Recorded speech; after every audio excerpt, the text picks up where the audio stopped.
Eu sou Mário Persona e essas são as respostas que eu dei aos que me perguntaram sobre a Bíblia.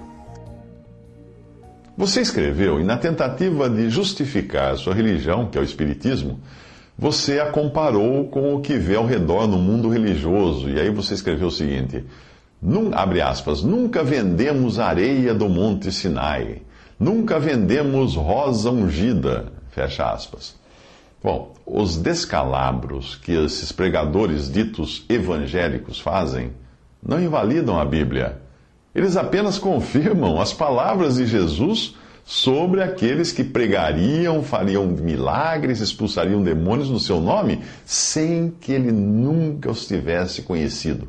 Você lê isso em Mateus capítulo 7.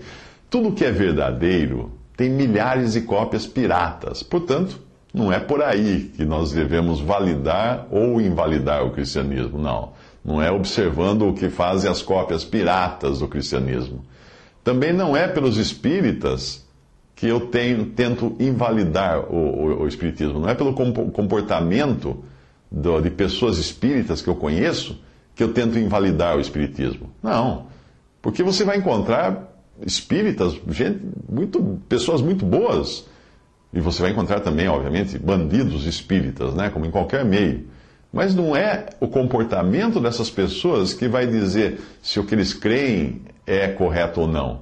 Existem ateus que são excelentes pessoas, mas isso não significa que esses ateus estejam certos na sua fé de ateísmo, que é exatamente a falta de fé, de acreditar em Deus.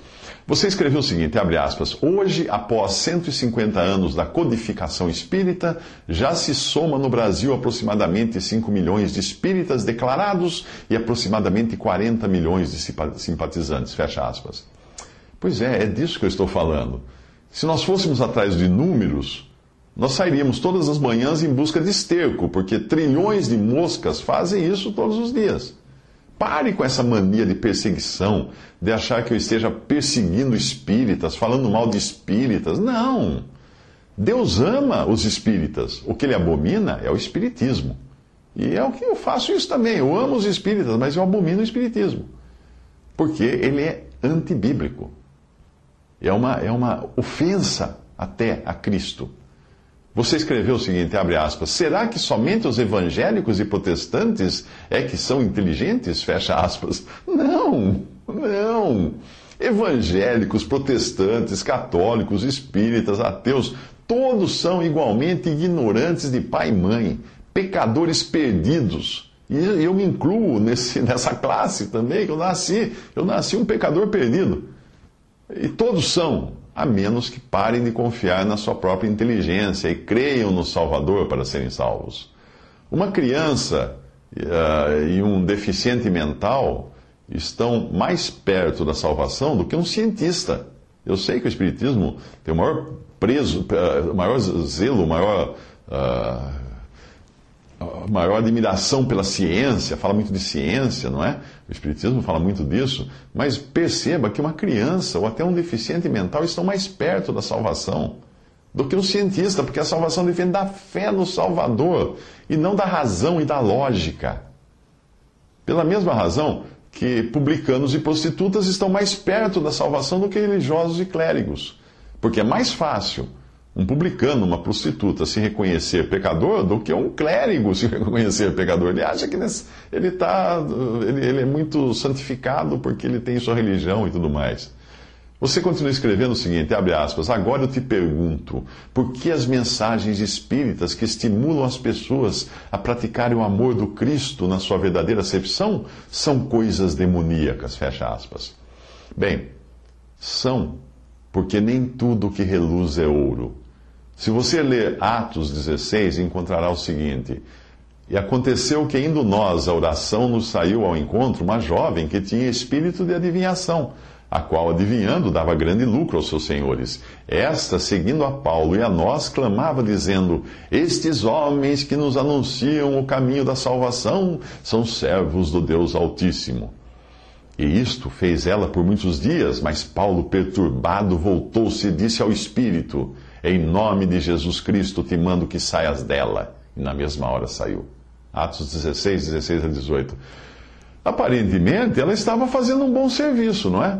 Mas Paulo teve discernimento suficiente para perceber que ela estava, primeiro, exaltando Paulo e Silas, e nas coisas de Deus não existe lugar para exaltação de homens. Segundo, usando a expressão Deus Altíssimo, que embora tivesse sido usado no Antigo Testamento, já não tinha mais lugar após a revelação de Deus manifestado em carne, em Jesus Cristo. Deus não estava mais distante e inacessível em lugares altíssimos como no passado. Ele estava agora entre os homens. Você escreveu, abre aspas, onde e em que mensagem espírita você pode assinalar que as mensagens de amor a Deus são obras demoníacas? Fecha aspas. Bem, se eu proclamar que Einstein foi um grande especialista em tabuada, sem deixar de faltar a verdade, é claro que Einstein sabia tabuada, eu estarei colocando o gênio no nível de um garoto do ensino fundamental que também seja expert em tabuada. Assim, ao negar que Jesus é Deus encarnado, ao negar o seu nascimento virginal, ao negar o seu sacrifício substitutivo, ao negar a sua ressurreição, ao negar a sua atual presença corpórea em carne e ossos no céu, ao negar a sua vinda futura como juiz para julgar os vivos e os mortos, ao negar tantas outras coisas, o Espiritismo coloca Cristo no nível de um personagem de Jornada nas Estrelas, ou de um administrador espiritual do planeta Terra, como costumam achar os espíritas. É ficção, pura ficção. É transformá-lo num bonequinho de gibi. É isso. Seria o mesmo que alguém prestar uma homenagem pública a você, anunciando da seguinte maneira: senhoras e senhores, vamos agora ouvir a palavra de nosso ilustre amigo aqui, que ele sabe até ler e escrever, fecha aspas. Você iria gostar de uma homenagem assim? Pois é, esse é o tipo de homenagem que os espíritas prestam a Jesus, quando falam dele como algo menos ou alguém menos do que o próprio Deus, o Filho de Deus encarnado, vindo ao mundo para ser Salvador, para trazer salvação a todo aquele que crê nele como Salvador. Vindo tomar o lugar do pecador na cruz, receber sobre o seu corpo os nossos pecados e pagá-los ali. Vindo aqui para receber o justo juízo de Deus contra o pecado. Vindo aqui para que você não precise reencarnar, porque reencarnação é uma farsa e a Bíblia deixa muito claro isso.